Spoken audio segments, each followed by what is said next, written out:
Okay, so now we have your keynote, Vitalik Buterin, and he's one of the founders of Ethereum, and he's going to talk about the crypto economic way, Ethereum, and the implications of a public blockchain.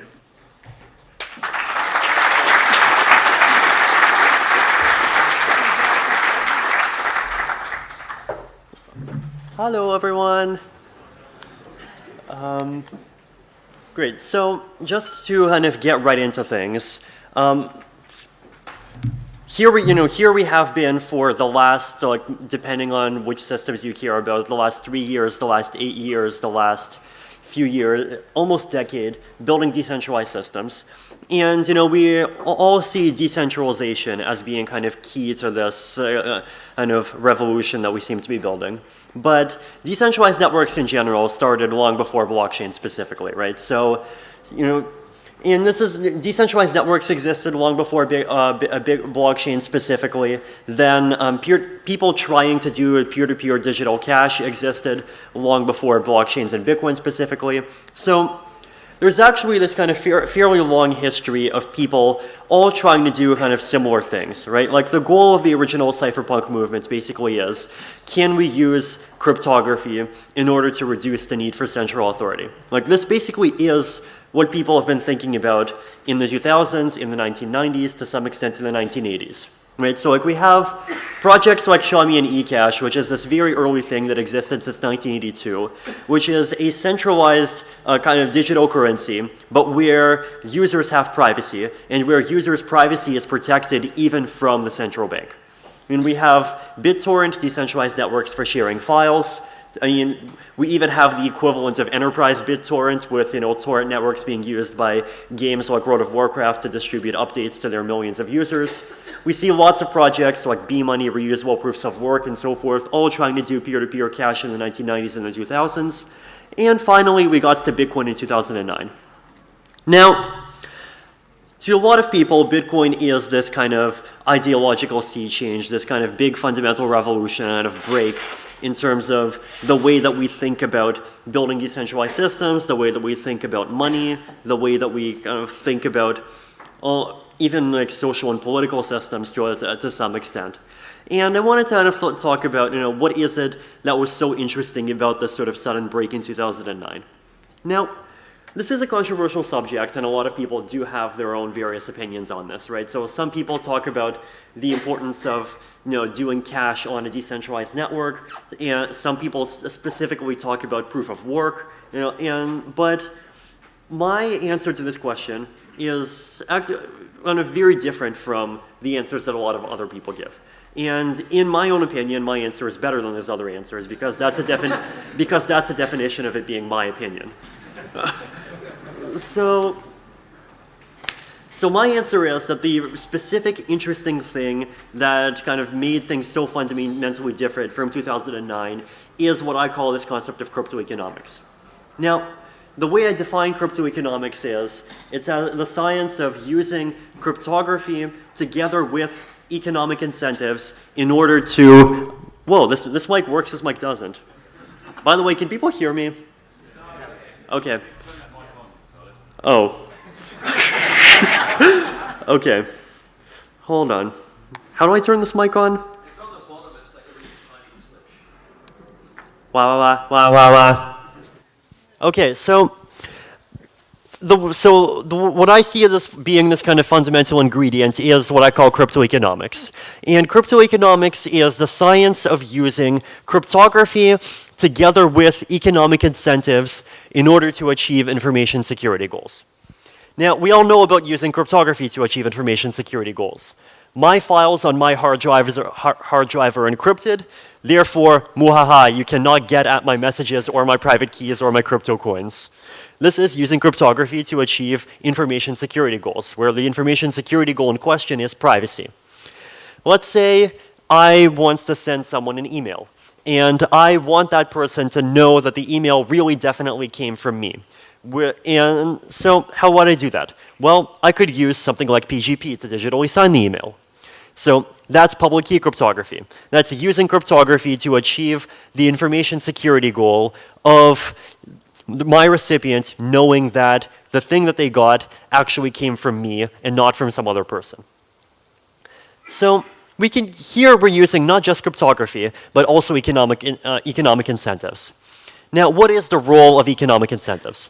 So cryptography is good at proving properties about messages that happened in the past, right? So like, you can use a digital signature to prove that a message that already exists came from some specific person, or at least some specific kind of cryptographic identity represented by 20 bytes of gobbledygook, but close enough. So cryptography can also prove that some piece of data, it points to some other piece of data. That's what hashes do. Now, what cryptography can't do is it can't ensure that certain properties of a system are going to continue to hold into the future. And that's what economic incentives do. So here is the kind of really interesting thing about what Bitcoin specifically did as a kind of founding innovation of crypto economics. Why does Bitcoin work? Because inside of Bitcoin, you have economic incentives, right? You have this incentive built into the system that if a miner creates a block, and this block is part of the main chain, so if a miner helps the system continue to maintain this kind of ever-growing consensus on transactions, then the miner gets 12.5 Bitcoins.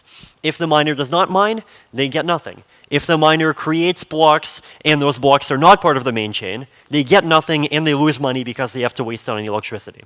So what Bitcoin does, is it uses incentives that are defined inside of a system in order to protect and secure that system's ongoing existence. Now that's actually really philosophically interesting. It almost feels like a kind of snake eating its own head from the inside, right? You have a system with incentives defined inside of the system, and the incentives inside the system are what is ensuring that the system itself, including the thing that manages the incentives, continues to work. Right? So this weird kind of recursive, sort of economically self-supporting construction, that's the real interesting innovation. Now, so, what do we want, just as a quick example, what do we want out of a blockchain? Well, first of all, we want to have a chain of blocks. We want this system where there is this kind of ever-growing history, and where the system keeps track of the history and where everyone agrees on what the history is. We want to include transactions in each block. We want people to be able to send messages that represent stuff that they do, and we want stuff that people do to get recorded into the blockchain as, something that happened at that particular point in time. We also want to maintain some notion of a state. So for example, in Bitcoin, we want to maintain some notion of how much money does everyone have. Right? So this is the key piece that made peer-to-peer cash so much harder than all these other decentralized applications. When you're just sending messages, you don't really need people to keep track of all the messages that everyone sends. But when you're talking about cash, if I have 100 digital dollars, and I send 100 digital dollars to one person, and I send the same 100 digital dollars to the second person, both of those transactions can't succeed at the same time. Because if you can do that, then you can turn $100 into $200, and then the New Zealand dollar would hyperinflate faster than Zimbabwe. So, instead, so here, you really, in order for peer-to-peer cash to work, you have to have some notion of shared state, some notion of, well, how many coins do I have now? And how many coins do I have now? And do I still have the right to send that transaction? In Ethereum, the state is more complex. You have to keep track of accounts, you have to keep track of code, you have to keep track of what all the smart contracts are doing, and you want all your transactions to be valid, right? So you can think of these, on the kind of on the higher level as these are obviously properties that we want money to have. These are obviously properties that we want a smart contract system to have. But you can also think of them as on the lower level. You can think of them as these are kind of fairly mathematically definable properties of a system that we want to have. We know what we want. Now, how can we build a system that can ensure this? So the idea here is that basically we can use economic incentives. We know what we want, and we also know what kind of behavior by participants inside the system gets us closer to what we want, and what kind of behavior by participants inside the system takes us further from what we want. And we can use economic incentives to reward participants who get us closer, and penalize participants who get us further. So that's the basic methodology. Now, Obviously, if you try and go into the much more deeply into the math, it gets very complicated, and specifically what are the best ways to do this often sometimes get tricky.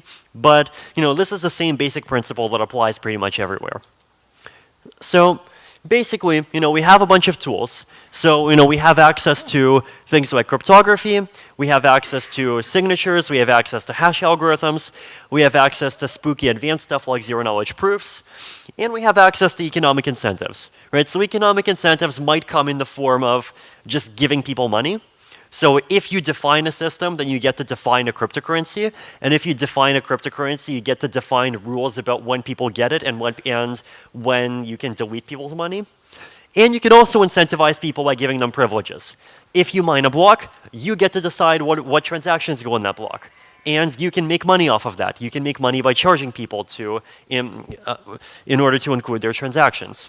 So these are the kind of tools that we have to work with. And using these tools, it's actually possible to create this kind of surprisingly kind of rich set of applications, right? So the first app of crypto economics is the consensus layer, right? The first app of crypto economics is basically, can we use crypto economics in order to bootstrap the thing on top of which all the other stuff that we want to do is going to be built on, right? So what does this mean? Decentralized consensus. And second thing that this means is some kind of cryptocurrency.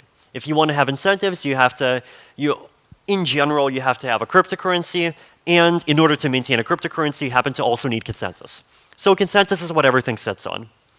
There's obviously a bunch of ways to do consensus. You can talk about proof of work, you can talk about proof of stake, we can talk about kind of much more advanced ways to build blockchains, we can talk about sharding them, we can talk about scaling them, we can talk about building second layer protocols on top of them, but ultimately everything rests on consensus, right?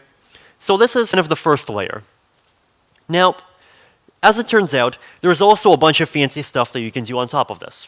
So one simple example is you can use crypto economic techniques in order to generate provably fair random numbers, right? So if I want to create a lottery, and one concern that people who might be playing in my lottery might have is, are the numbers actually random, or am I manipulating them?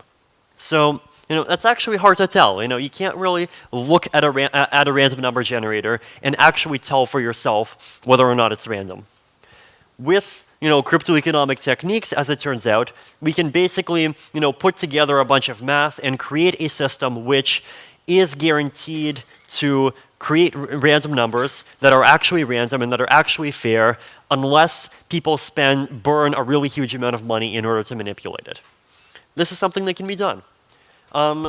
Incentivizing file storage. I want somebody to store my file, and I want them to keep storing my file for 20 years, and I want them to be able to send the file back to me whenever I want it. You can use crypto economics to incentivize this sort of thing as well.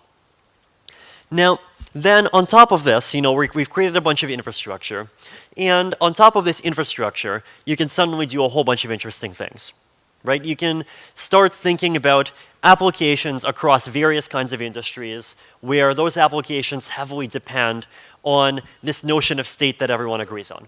You can think about applications where people can sign messages and these messages get published to the blockchain, and if a person tries to cheat, so if a person tries to, let's say one thing to one person and say another thing to someone else, then they can get caught. Right? You can create systems where if someone says something, then what they said will be available for everyone to see. Now, you can create systems that preserve transparency. You can even create systems that give some degree of transparency and some degree of privacy at the same time.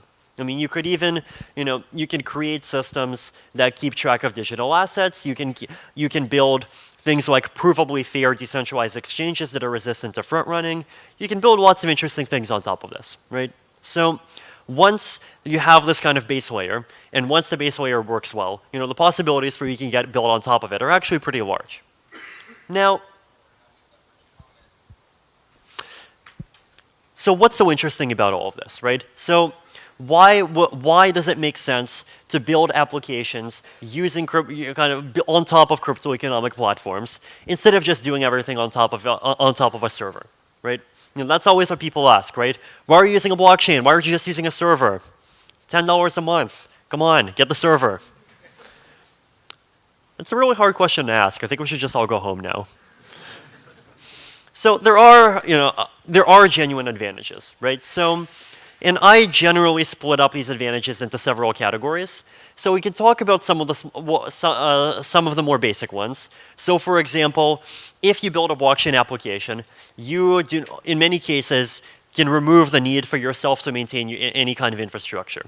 You don't need to maintain your own servers. Instead, basically, the platform and your users become the infrastructure. Instead of building an application where you serve things to people, you can build an application where people serve things to each other. Now, that infrastructure could be technical infrastructure, or it could be other kinds of infrastructure. If you want to build a new kind of insurance system, then if you're building in a decentralized way, you do not have to be the one contributing the capital as an insurer. You could build a kind of peer-to-peer system where people create kind of insurance pools where they provide insurance to each other. High security, so building an application on top of a blockchain is by far the cheapest way to build something that's guaranteed to not go offline every year and require you to spin it up again. High security, high reliability, difficult to attack, global. So, still cryptocurrency by itself is still by far the easiest way to send money from anywhere to anywhere around the world, from Kyrgyzstan to Guatemala in 30 seconds, just as quickly as you can send money to your own neighbor. And it's open. Anyone can participate, right? So, if we talk about permissionless innovation, if we talk about this kind of ideal that, people should be able to just get out there and spin up their own lemonade stand and sell lemonade just as, whenever they want to whomever they want to. And we want to do that for the digital world.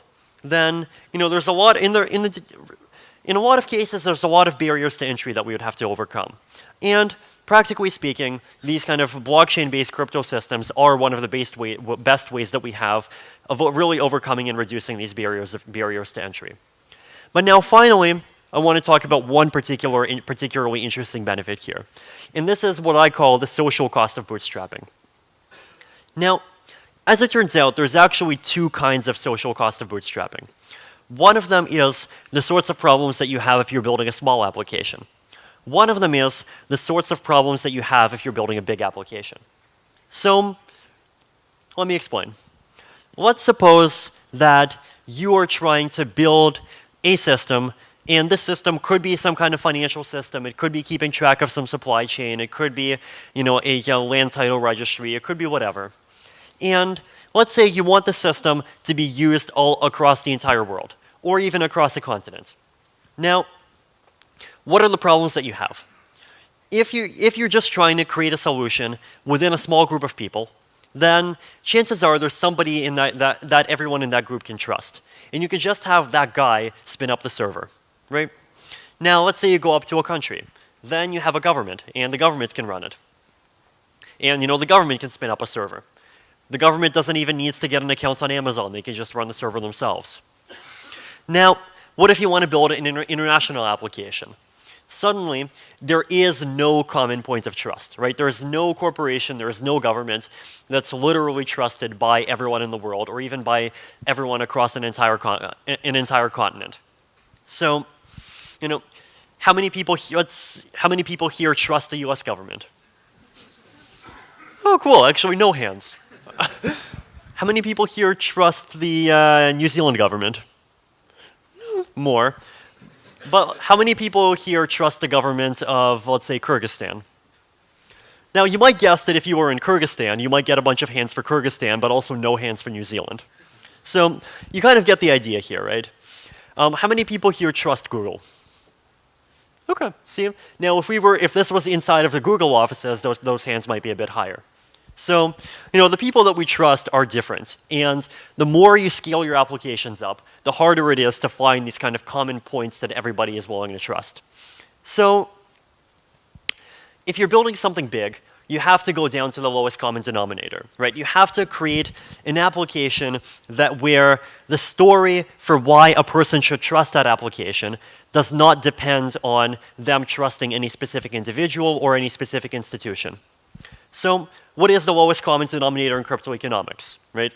What is the story for why I should trust that a crypto economic application is one that's going to continue running successfully? And the answer is simple. Number one, I know that cryptography works. And number two, I know that people like money. And because people like money and because there's economic incentives, I know that people are probably going to do the sorts of things that contribute to the system continuing to work and not doing the sorts of things that contribute to the system failing. So, who here trusts that people in New Zealand like money? Who here trusts that people in Kyrgyzstan like money? See, so you have a bit more social scalability. Who here thinks that SHA-256, the hash algorithm, works in New Zealand? Who here trusts that SHA-256, the hash algorithm, works in Kyrgyzstan? Who here trusts that people in North Korea like money? Social scalability. Who here trusts that SHA-256 works in North Korea? Social scalability. So this is one side of the social cost of bootstrapping. Here's the other side. Let's say that some random guy, Papa Joe, wants to open up, let's say Papa Joe's financial derivatives market. How many people here are inclined to immediately trust Papa Joe's financial derivatives market and start trading on it? How many people here are named Joe and have children? Okay, so it's a problem. If you're an entrepreneur and you're just looking to start a new thing, then a large part of the cost, a large part of the barriers to entry for you in order to go from zero to hero are costs of trust. In the 19th century, one of the main reasons why banks would build these really impressive buildings in places like the US is precisely because they wanted to look big and solid and trustworthy. I mean, these days we have supposedly more civilized things like suits and licenses, but there's still social technologies and they're still not perfect. So a lot of the barriers to entry, regardless of what system you use, regardless of how people are trying to solve the problem, really are costs of getting people to trust you. And if it doesn't look that way, it's because we have social systems that solve the problem, but chances are they introduce a whole bunch of barriers of their own. So here, what if you have Papa Joe, and Papa Joe instead issues a derivatives market as a smart contract on the blockchain, and then Papa Joe issues a formal proof where the formal proof mathematically verifies that these contracts have rules that say if you put money in, either the stuff that should happen happens or you get your money back. How many people would be more inclined to trust Papa Joe's financial derivatives market now? There we go, social scalability. So, these are some of the kind of trust benefits that we're talking about, right? So, what about permission consortiums? So this is often a surprisingly controversial, it's a very controversial topic in a lot of cases because in places like this one, there are people that believe permission chains are the devil, and in places that are in conferences inside of fancy large institutions where people wear suits and have licenses, you replace the word permission with permissionless, and that's the devil. So, what are the actual trade-offs between these two? So first of all, the trust model in these two settings is different, right? So in the permission setting, semi-trusted parties exist, right? Basically, the model that you're working in if you're trying to build a permission system is, you have some number of companies, and within this number of companies, you might not expect each and every one of them to be a nice guy, but you expect at least some of them, or at least a majority of them, to act honestly. Another one is you're not trying to build crypto-anarchic systems that can resist governments, right? So yes, it does mean that you can't resist governments, but it also means that it's easier for you to build things because you don't have to worry about resisting governments. So there are differences in the trust model, right? So yes, you can argue that permission chains are less decentralized, but at the same time, you can argue that they're more decentralized than nothing at all because the fact is 10 servers run by 10 companies are still far more secure than one server run by one company. But, yes, they are also less decentralized and trustless than 10,000 computers run by 10,000 random people all over the world. Now, interestingly enough, there are kind of surprisingly interesting similarities between this model and the fully permissionless one. And my claim is that the permission model relies on incentives too. Now, the incentive in the permission model is not if you're a nice guy, you get 25 coins, and if you're not a nice guy, you lose 25 coins. The incentive basically is if you act maliciously, then you will get caught, and you will get sued, or you will go to jail. So the system still relies crucially on incentives, right? People don't put their money into Goldman Sachs because they believe that Goldman Sachs are nice guys. They put their money into Goldman Sachs in part because they believe that if Goldman Sachs acts in a way that's malfeasant, they will get punished by regulators. So it's proof of stake where the thing at stake is your banking license. Now, this is a different security model. It's a legitimate security model, and it has benefits, though it has downsides. So for example, it relies heavily on social trust, and as I showed you 10 minutes ago, social trust is very hard to scale, especially if you go to applications that cut across the entire world. On the other hand, if you build these kinds of applications, you get to go down from 10,000 computers to having 10 computers, and your systems can be much more performance, process many more transactions, and maybe if you're running high-speed derivatives exchanges, it might be an okay trade-off.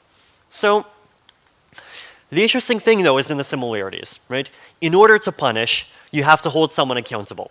In order to be able to, all of these systems rely on incentives, and incentives often are punishments. And in order for punishments to work, you have to know who you're going to punish, right? You have to have systems where if someone does something wrong, then there's a proof of it. And half the fun of, half the challenge of building crypto-economic applications is actually figuring out the fault assignment. It's figuring out how do you build a system where if there is any deviation from kind of optimal behavior, if there is any deviation from the system working exactly the way it's supposed to work, then how can you build a system where in that case you know exactly because of whom the system did not work? Right? So that's actually half the challenge. And if you know whose fault something is, then you can punish them. And it doesn't matter if you're using social mechanisms, it doesn't matter if you're using legal mechanisms, it doesn't matter if you're just deleting their cryptocurrency balances. If you know whose fault something is, you can punish them. And so in many cases, there are actually kind of quite a lot of similarities between the two models.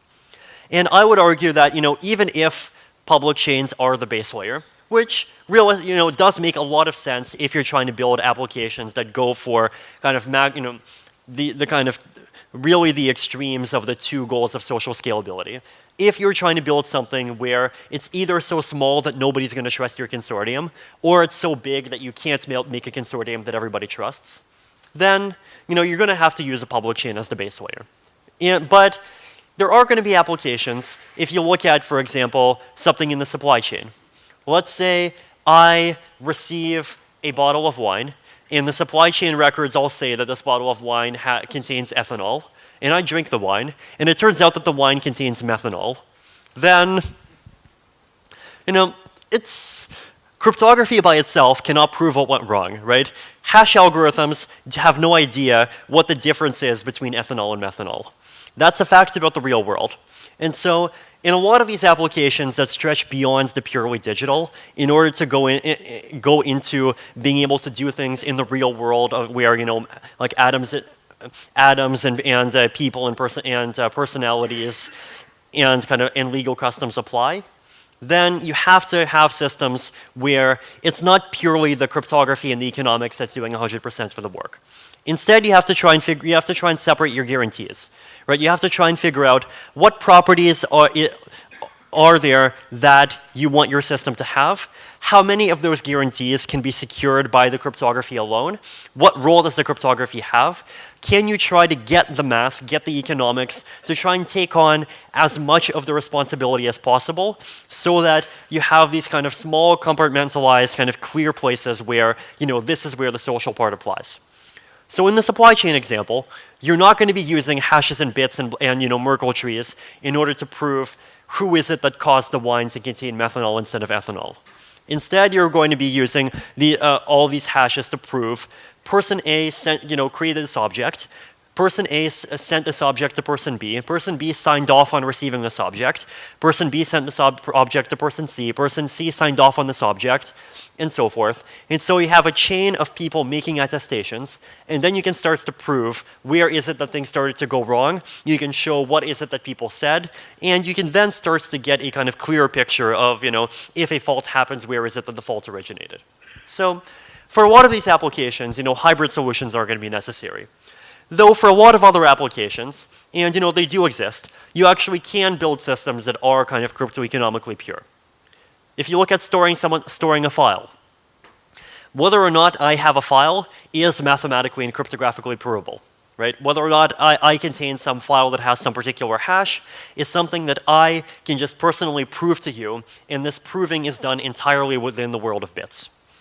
If we want to build let's say a decentralized version of basic internet infrastructure, this is probably something that people want because, we've seen that, with the kind of monopolized internet as it exists today, we have all these net neutrality issues and, ISPs have a huge amount of power. What if we want to make a decentralized one? Well, yes, you can purely cryptographically authenticate lots of things about whether or not internet connections actually are working as they should be. And so you can use cryptoeconomics to prove a lot of things. So, these are the building blocks. Use them, go out, venture, build, and hopefully next year, and 5 years down the line, we'll all see something very interesting. Thank you.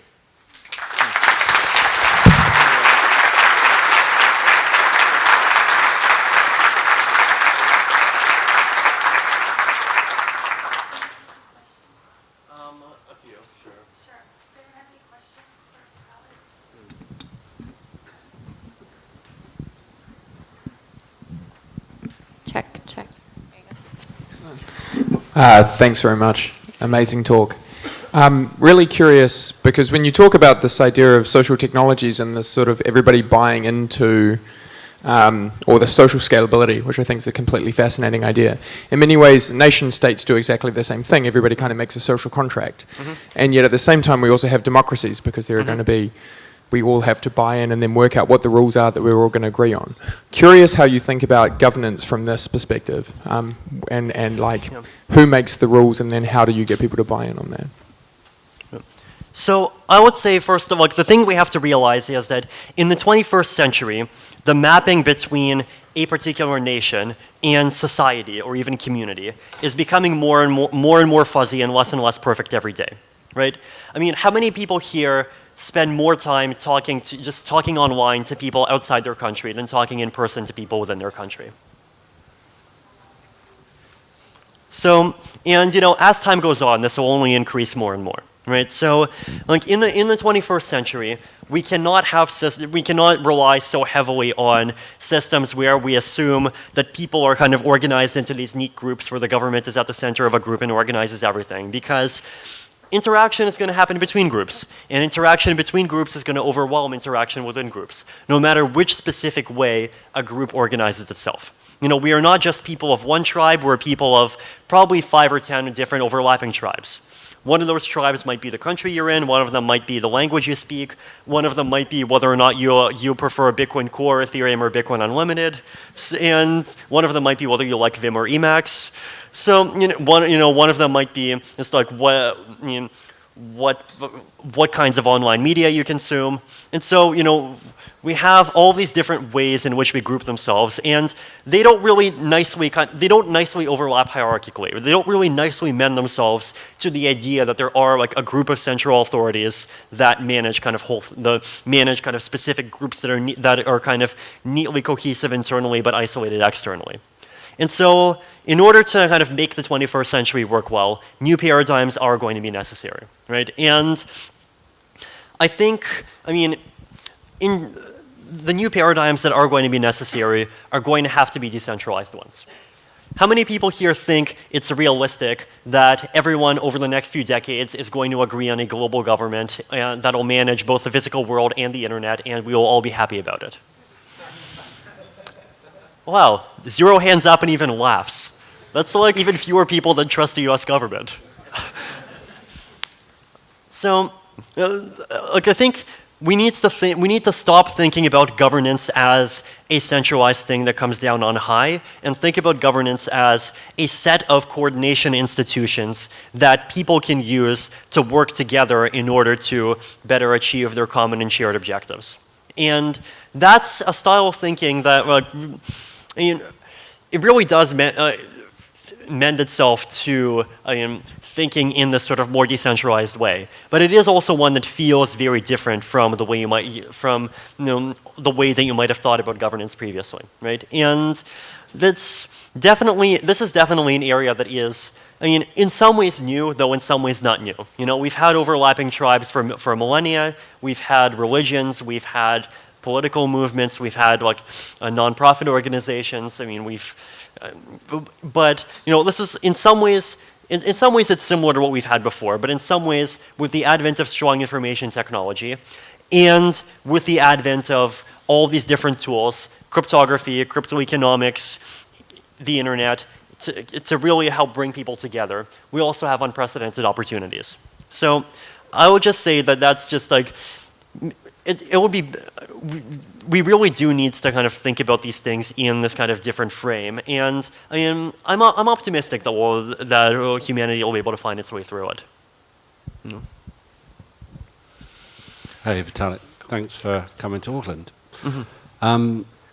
So we've heard that blockchain is incredibly secure and that it's also a bit slow in some cases with replication across the network. Can you talk a little bit about what you think quantum computing will do to those things? Sure. So quantum computers are, it's a double-edged sword, right? And so quantum computing is going to do a lot of good things, for example, in AI, because it can probably, if it works well, then it can make a lot of algorithms much faster. In cryptography, I think in general, unfortunately, it does more harm than good. Basically, the reason being that you can use quantum computers to break cryptography much more easily than you can use quantum computers to make new forms of cryptography. And so entire categories of algorithms, digital elliptic curve signatures, RSA signatures, are going to not work well. If the deployment of quantum cryptography is unequal, if only the NSA has a quantum computer and no one else does, then the other problem is proof of work is going to stop working, because the NSA will be able to mine 30 billion times faster per unit energy than the rest of us. So, there are risks, right? But on the other hand, quantum computers do not kind of spell the end of cryptography completely. There are entire classes of algorithms that cryptographers have been researching for the last 20 years that are quantum safe, that can survive quantum computing. Lamport signatures, elliptic curve isogenies, lots of very fancy jargon that you won't know about unless you're a cryptographer. But there are solutions that people have been thinking about, and I think in practice it'll just look like like a switchover of protocols and an upgrade. And I think if we kind of figure things out, that'll be fairly smooth. Hi, Vitalik. Yes. Yeah, thanks again for coming by here as well. So I had a question. I think no one raised their hand when you asked, do you trust Google? But if you asked, okay, how many people use Gmail, I think probably at least 80% of us put our hands up. So there's a model right now with Facebook and Google that we all know about, which is, the software provider gives you a free app, but then in exchange, they get to spy on you. And I'm wondering what your thoughts are, either your own or of others that you know in the space. Like, what's the alternative to that look like? Is there a version of Gmail that's more like a utility? It's a connection of different smart contracts. How does the pricing model work on that? And what do you think the alternatives look like that people will really potentially adopt in the next 3 to 5 years? Yeah, that's definitely a complicated issue. So one of the natural alternatives to relying on basically information as a form of payment is relying on money as a form of payment.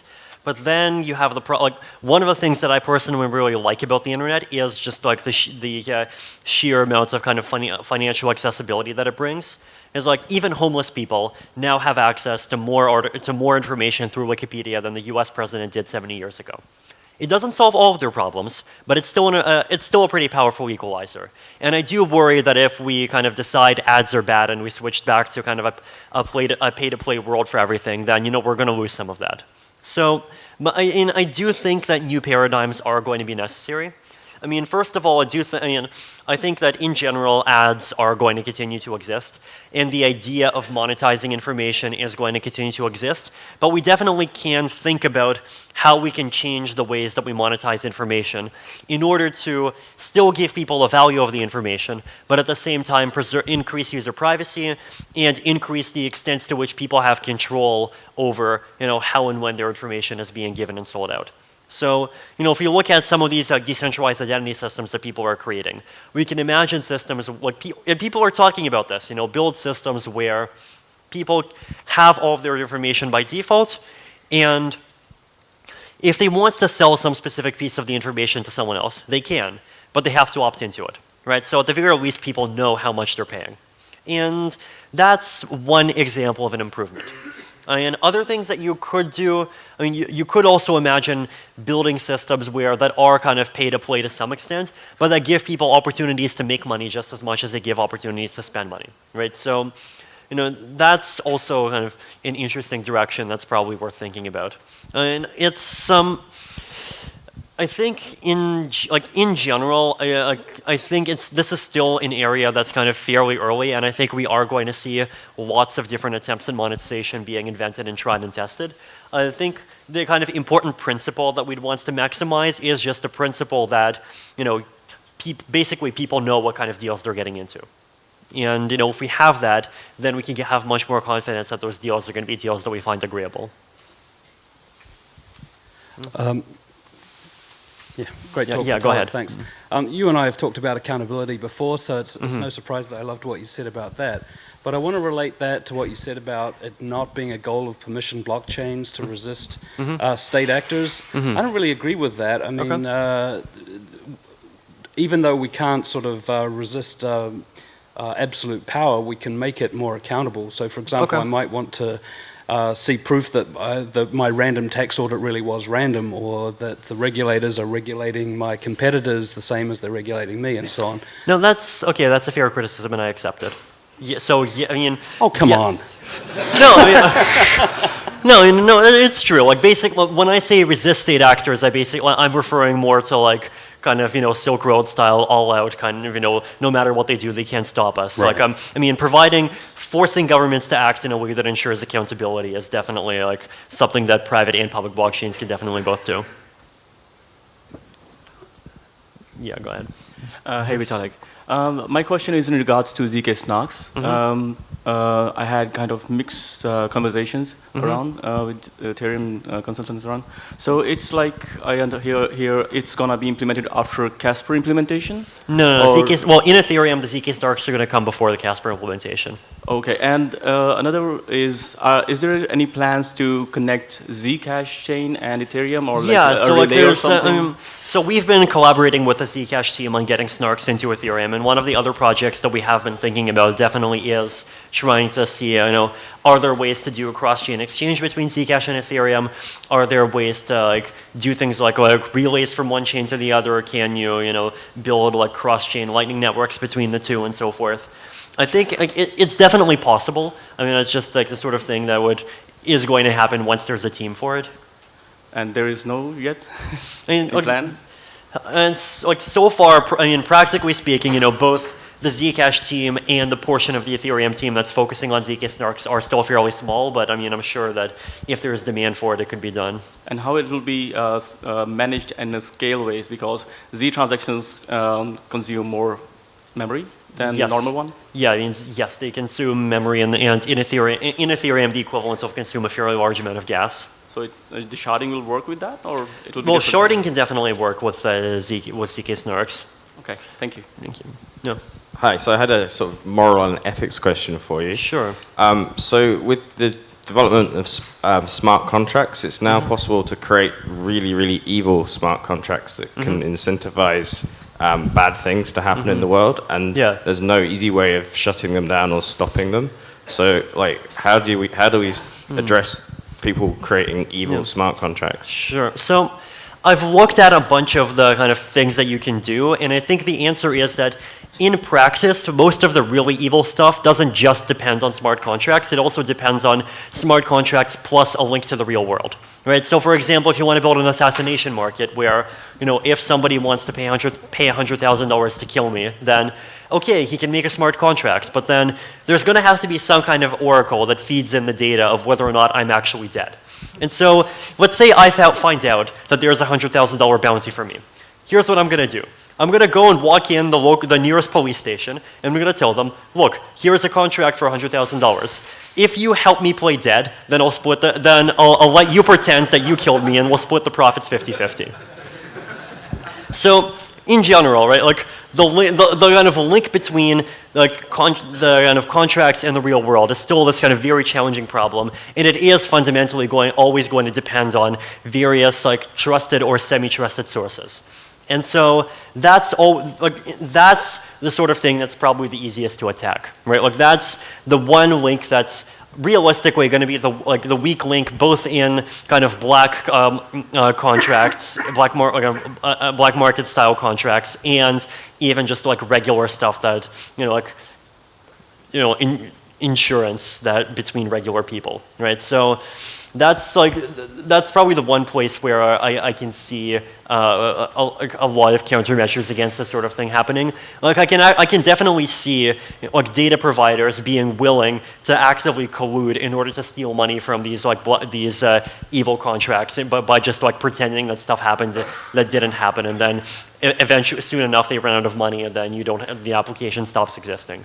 Like that's one of the better answers that I'd say I have at this point. I'd say I have at this point. Yeah. Sure. Last question. So you got to make sure that it's a good one. I'll try. You talked about the social cost of bootstrapping. I'm just sort of a bit stuck because why hasn't a blockchain taken on Uber or like the banks? It feels like people aren't rational. We don't always behave economically. We often don't, probably. And I'm just wondering how that fits in and whether actually we just go for the shiny thing or the thing we know instead of the thing which is in our best interest. That's actually a pretty good question. So I think there's a few things that are still kind of slowing down the growth of these kinds of applications. One of them is that the technology just isn't ready yet. Like the fact is that even if something really took off, Bitcoin and Ethereum, Bitcoin can only process about 4 transactions a second, Ethereum can go up to 15. Uber does I believe last time I checked it was about 100. And PayPal and financial systems and so forth do thousands. So that's one of the challenges. I mean, there's also a challenge, from a technological standpoint, things like user experience. Another thing that's an issue is the lack of a price-stable cryptocurrency. So this is something that I feel is just very important to the user experience of entire classes of smart contract applications, whether it's Uber, whether it's escrow or a whole bunch of things. A third one is just general in and out accessibility of cryptocurrency. A fourth probably is that doing something like that is, technologically speaking, it's still a fairly significant undertaking. And that's something that has to be funded. That's something that people have to figure out the business model for. A fifth problem is just network effects. So if you're going to build a new system in something like Uber, then you're not going to be able to compete with Uber directly, right? Immediately, right? You have to figure out some strategy for how you're going to get your first set of users. And even if your thing is better, that's often not very, very, very hard to do. If you're going to go in through the front door, then your thing has to be way better. And if it isn't, then you have to come up with some kind of backdoor that you can get in through. And this is just a business development challenge. So I think all these problems together are going to all have to be resolved in some way in order for that sort of thing to be successful.